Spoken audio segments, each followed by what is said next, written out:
to mitigate the dangers by any stretch here. These are dangerous attacks, but they have largely been unsuccessful. And again, I'm not going to get into telegraphing or speculating on any response. But again, we will do what we need to do to protect our forces. When was the most recent? Today, yesterday, and how many? We'd have to get back to you on that. Okay. Thanks very much.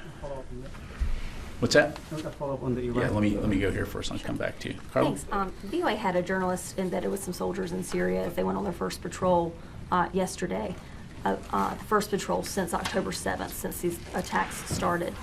Can you talk about how these Iranian-backed attacks have hindered the counter-ISIS mission in Iraq and Syria since October? Well, as you know, CENTCOM just put out a release highlighting their latest statistics on the Defeat ISIS mission. So that mission continues, and that's why we have forces in Iraq and Syria right now, and we'll continue to stay focused on that mission. Despite these attacks, which, as we've talked about before, it's not the first time these Iranian proxies have done these types of activities, we continue to stay focused on that mission.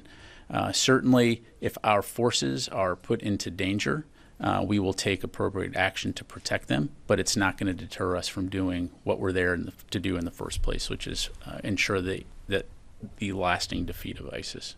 And can I follow up on something separate? So Pakistan's Army Chief, their new Army Chief, is going to be visiting the Pentagon tomorrow for the first time. Can you tell us a little bit about what Secretary Austin is looking for during this meeting? Will they be talking about the deportation of Afghans from Pakistan or potentially buying munitions to go to Ukraine? Just any details you could provide. Yeah, thanks, Carla. I don't have any meetings to read out from the podium. Certainly, as you know, when the Secretary meets with foreign counterparts and leaders, we provide a readout. So if we have a readout to put out, we'll certainly do that. Let me go to the other side of the room here. Last question. How would you assess U.S.-Pakistan military relations at this point? Pakistan continues to be an important partner in the region. And so obviously through CENTCOM, we continue to stay in close contact with them, particularly when it comes to issues like counterterrorism. Thank you. Nancy. Thanks. I had two questions for you.